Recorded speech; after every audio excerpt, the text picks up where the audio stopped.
Already. Okay. All right, then. Hey, Specialist Low Drag, where you? Off to your barracks room. Social distance. Love it. Love it. That's what I like to see. Oh, hey, First Sergeant. Specialist Heispeed, how can I help you? I just need one last signature. Oh, what you got here? Yeah. Okay, hold that. Oh, sure. Thank you.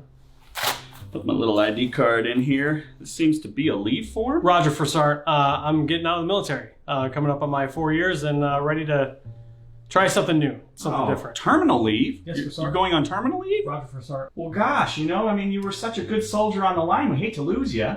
Well, you know, with everything going on, and I don't want to go to war or anything. And hats off to you guys, right? Because, like, when there was a call to action, and you guys answered that call back from the, you know, the 9/11 thing, I just don't, I'm not ready to answer that call. Well, you're going to war. What's going on in the news? Didn't you see Russia's going to invade Ukraine?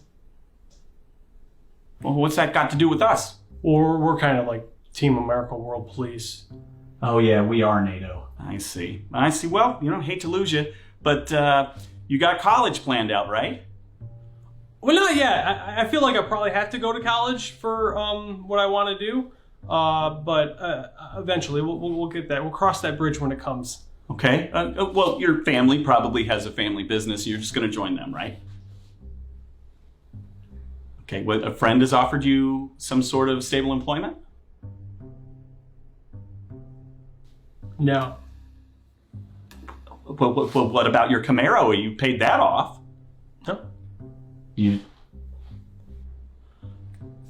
Well, what are you going to do? I'm going to be a political figure. You know, can't be that hard, right? It's an incredibly difficult job. I mean, hold on. Just look at Roscoe Gomez. He was in our unit. He got out. He's running for like the chairman of the 9th District in Long Beach.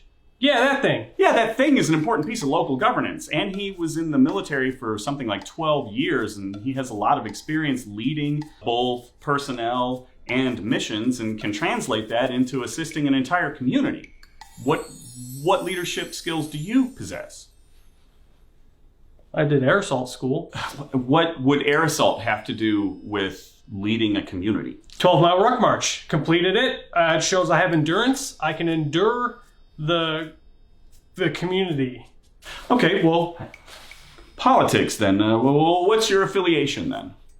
Oh, I'll probably just like you know, join up with the pirates, like the one-eyed guy. Dan Crenshaw, the Republican representative from Texas. Roger. Who was a Navy SEAL. Exactly. Right? So you agree that America would be better with more, you know, more veterans in office, and that's why I'm getting out. So I'm going to become a veteran in office, political. Well, how do you know that you even identify with the Republican Party? What if you identify with the Democrat Party? Well, I have two eyes, so I can see both sides of the argument. He probably only sees his inbox or his outbox. I'm not sure which one of his eyes is. Well, just think about it for a start, okay? I'm a specialist in the Army, 4 years almost served, right? That speaks a lot for itself. I can handle stress. I'm not going to end up like that, you know, the Hawaiian girl who was represented, looks like Rogue because clearly she was stressed out, gray hair. Tulsi Gabbard, the former Democrat representative from Hawaii, who was, or potentially still is, a lieutenant colonel in the National Guard. Well, how much stress really do nasty girls go through, right? That's true. The National Guard is pretty much a daycare center for grown adults with disciplinary issues. Mm-hmm. First, I just feel like the likelihood of me staying in the military and potentially going to war with Russia, the likelihood of me dying over there versus the likelihood of me dying as a political representative is way lower. I just feel like, you know, I could be president someday. And the journey I have to take to get there is to become a political figure first. I have a big heart. I could make a lot of good things happen. And that's the route I'm going to take so that we can get President's Day off. Because clearly... That's a good point. We are at work. Right? Mm-hmm. Well, it's 4 out of 46 because you've got Lincoln, Garfield, McKinley, and Kennedy were all sitting presidents that were assassinated.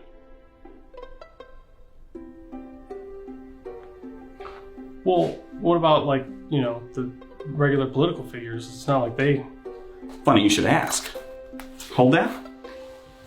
Thank you. Just happen to have a list here.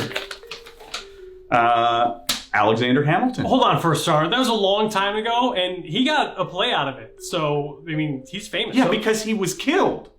You want to be famous for being killed? You want Lin-Manuel Miranda to write a musical play that's a Broadway hit about you being assassinated? I'll just skip down the list to more relevant and recent people. You just carry that around with you?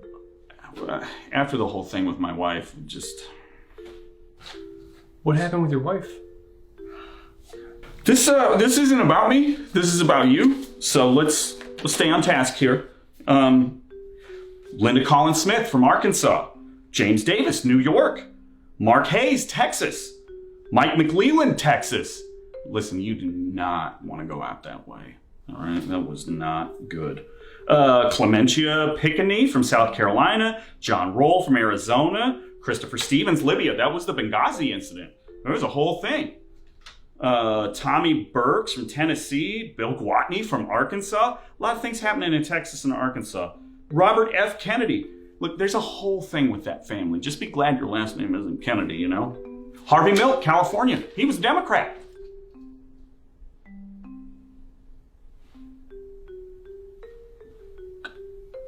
Maybe I'll just stay in. All right. That's what I like to hear. Okay. Signed, sealed, and delivered. That's what I like to hear. You hang on to that. There's a bonus, you know, right now for staying in. And if we could just not tell anybody about that. Alrighty. Well, hey, listen, you have a great day. Go talk to the retention NCO. I'll be a pirate like that one-eyed dude.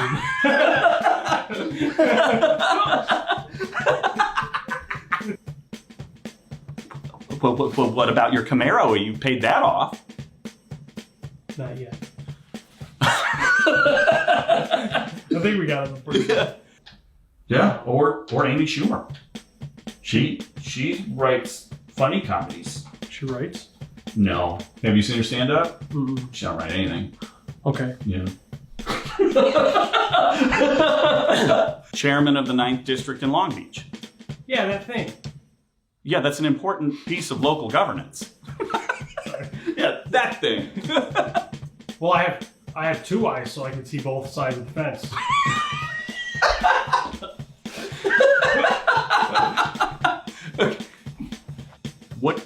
What leadership skills do you possess? They're assault school. Well, that is a very important school. Yeah. First start, Sorry. Okay. Right. You didn't complete the 12-mile ruck march. I can translate that. Of course I did. I have the badge. We pencil whip that. Okay. Well, I have two eyes, so I can see both sides. Such a good joke. The former Democrat representative from Hawaii, who's a lieutenant colonel in the National Guard. You can handle that level of stress? Cool. Oh, I would probably just like associate myself as. Well, I have two eyes, so I can see both sides of the fence.